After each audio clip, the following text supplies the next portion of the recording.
Si Colombia es un país en el que se produce café y cocaína, la gente cómo puede ser tan dormida. Para los que no saben qué pasa en Colombia en la actualidad, en este documental les vamos a refrescar la memoria. En este territorio la gente es bastante amable y sencilla. Hay un sinnúmero de zonas rurales con cualquier cantidad de climas tropicales y prácticamente se da cualquier verdura u hortaliza. Colombia está rodeada por dos océanos, tiene petróleo propio y es una de las gasolinas más caras del mundo. Además tiene minas de carbón, esmeralda, entre otras, sin nombrar las ganancias que genera a causa del turismo. Entonces, si tiene tantas cosas buenas, porque hay sectores donde la gente literalmente se está muriendo de hambre. Porque el 14% de su población vive en la pobreza absoluta. ¿Por qué? ¿Por qué? ¿Por qué? Para no ir tan lejos, hablaremos de algo que en cierto modo nos interesa o interesó a todos en algún momento y es el tema político. Pero nos centraremos solo en lo actual. En el país del Sagrado Corazón, la política actual es deplorable. Un senador acusa a otro públicamente y el otro se defiende con otra acusación. Yo prefiero 80 veces al guerrillero en armas que al sicariato moral difamando. Muchas gracias. CNE, Sicario. voy a anunciar. Sicario. En fin, todos tienen su pecado. Es por eso que vamos a centrarnos en los exponentes y partidos políticos que más han creado controversia en la actualidad, como lo es la extrema derecha y la extrema izquierda. Empezaremos con la extrema derecha, al cual pertenece el actual presidente Iván Duque Márquez. Su principal escándalo empezó desde el primer día que se posicionó como presidente, habiendo un fraude electoral por parte de la registraduría y denuncias por parte de algunos ciudadanos en presunta compra de votos. Duque fue acusado por su relación con el Ñeñe Hernández, un disque ganadero muy próspero en el norte del país, cuando en realidad sus propiedades habían sido incautadas por tener nexos con el narcotráfico y lavado de activos. Tras esta controversia, el presidente y el ex senador Álvaro Uribe niegan haber tenido cualquier tipo de relación con este personaje, pero las pruebas son contundentes, dicen lo contrario, revelan fotos y audios donde se muestra la cercanía del uribismo con el Ñeñe Hernández. Además, el Ñeñe fue invitado a la posesión presidencial de Duque. Por otro lado, es inédito que en este país el embajador de Colombia en Uruguay, Fernando San Clemente, tenga un laboratorio de cocaína en una finca de su propiedad y él argumente que no tenía conocimiento de que esto pasaba, diciendo así que la tenía arrendada y no sabía lo que sucedía al interior de la misma. Además, el embajador le presenta como si nada la renuncia a Duque para evitar escándalos y hasta el sol de hoy está libre con un proceso de investigación a paso de tortuga. ¿Y qué me dicen ustedes de la desvergüenza del ejército militar y los casos que han quedado en la impunidad? Como el caso de los 16 niños asesinados a manos del ejército que habían sido secuestrados por las disidencias de las FARC. Por este motivo, el ministro de Defensa Guillermo Botero renunció a su cargo. Otro escándalo en el que estuvo involucrado el ejército fue las revelaciones de las violaciones a menores indígenas, y el más reciente son las interceptaciones ilegales a ciertos políticos, magistrados, población civil, periodistas o la oposición política sin ninguna autorización, al parecer con equipos donados por los Estados Unidos. ¿Cómo? ¿Cómo es eso que Estados Unidos presta equipos con alta tecnología para chuzarle el teléfono a ciertas personas?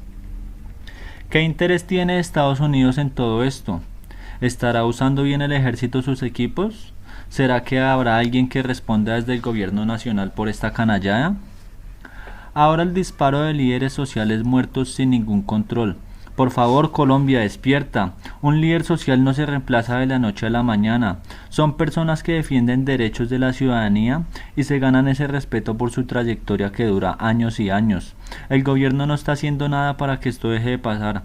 Dios mío, ¿a dónde vamos a llegar con esta corrupción? ¿Y qué me dicen ustedes de la captura de Uribe? Y Duque por esto atacando a la Suprema Corte de Justicia, siendo totalmente arbitrario. Bueno, no hablemos más de Uribe y Duque, hablemos de la vicepresidenta y la cercanía que tuvo con el narcotraficante Memo Fantasma o su hermano preso en Estados Unidos. Esto es una coincidencia que todo el gabinete del gobierno tenga su pecado encima. Ahora bien, si hablamos de la oposición del presidente, la principal persona en la que pensamos es en Gustavo Petro, un exalcalde de Bogotá que se postuló a la presidencia y muy criticado por pertenecer a una de las guerrillas colombianas.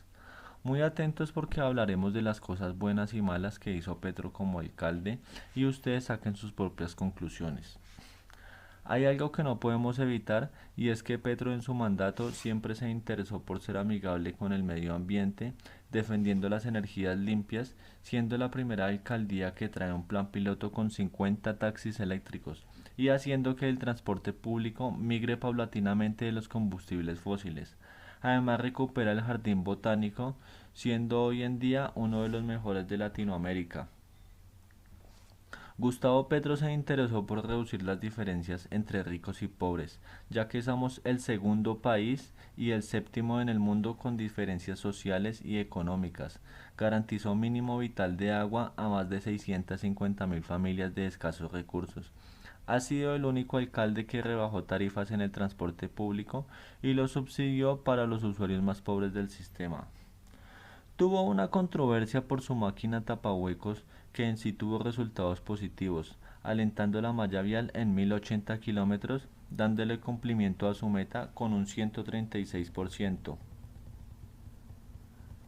Aunque quiso poner Petro un modelo público en el aseo, argumentando que estaba en manos de privados y daba a entender que era una especie de mafia, fue una decisión tomada muy a la ligera, obligando un cambio de un día para otro, dejando a la ciudad con una recolección de basuras en sus primeros días bastante obsoleta, creando polémica y bajando su popularidad, e incluso costándole la destitución.